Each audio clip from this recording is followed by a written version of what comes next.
Terlalu banyak suara, sedikit kritik pun terasa seperti abis ditonjok. Di era digital saat ini, kita hidup di tengah hiruk-pikuk suara. Media sosial, berita 24/7, grup obrolan, hingga kolom komentar semuanya menjadi arena tempat suara-suara itu berseliweran. Di satu sisi, kita dimanjakan dengan kebebasan berekspresi dan kesempatan untuk didengar. Namun, di sisi lain, kebisingan ini membentuk mentalitas rapuh terhadap kritik. Bahkan, satu komentar negatif bisa terasa seperti pukulan telak di wajah. Ketika terlalu banyak suara membentuk ego, semakin sering kita mendapatkan validasi dari tombol like, pujian, atau kata-kata dukungan, semakin kuat ego kita terbentuk. Ego ini, meski tampak seperti pelindung, sebenarnya mudah rapuh.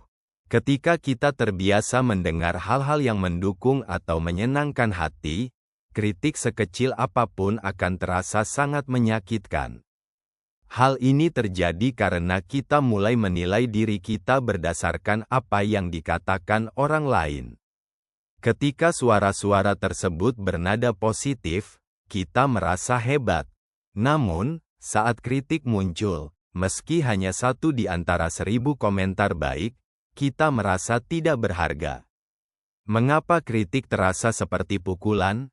Kebutuhan untuk disukai. Manusia adalah makhluk sosial yang ingin diterima dan dihargai.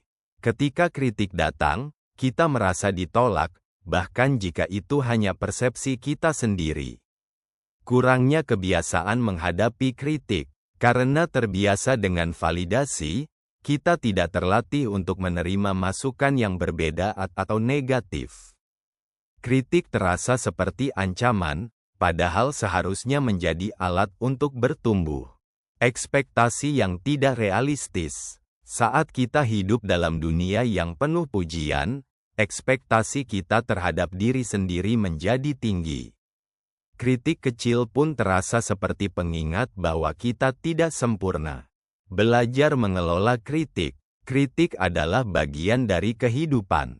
Meskipun menyakitkan, ia membawa pelajaran penting yang bisa membuat kita tumbuh lebih baik. Cara kita merespons kritik menentukan apakah itu menjadi batu loncatan atau penghalang. Pisahkan kritik dari emosi. Ingatlah bahwa kritik bukan serangan pribadi. Itu hanyalah opini atau sudut pandang yang, jika dikelola dengan baik, bisa membantu kita memperbaiki diri. Jangan fokus pada jumlah, tapi pada nilai. Kadang, kritik kecil lebih berharga daripada 1000 pujian. Pujian membuat kita merasa baik, tetapi kritik membantu kita bertumbuh. Tanya diri sendiri, apakah kritik itu benar?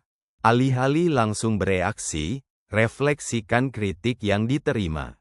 Jika kritik itu benar, ambil pelajaran darinya. Jika tidak, lepaskan tanpa perlu memikirkannya terlalu lama. Bangun ketahanan mental. Ketahanan mental adalah kemampuan untuk menerima apa yang tidak ingin kita dengar tanpa kehilangan fokus atau kepercayaan diri. Semakin kita belajar menerima kritik, semakin kuat mental kita. Menemukan ketegaran di tengah kebisingan. Di dunia yang dipenuhi suara, penting untuk memilah mana yang layak didengarkan. Tidak semua suara perlu direspons, dan tidak semua kritik harus menjadi beban. Belajar untuk mendengar tanpa kehilangan arah adalah kunci untuk bertahan di tengah kebisingan ini. Ingatlah, kritik adalah bagian dari perjalanan menuju perbaikan diri.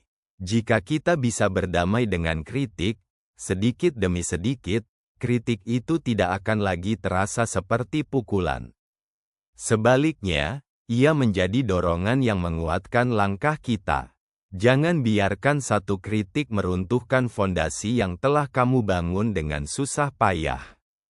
Hidup bukan tentang menghindari kritik, melainkan tentang bagaimana kita memanfaatkannya untuk tumbuh lebih baik.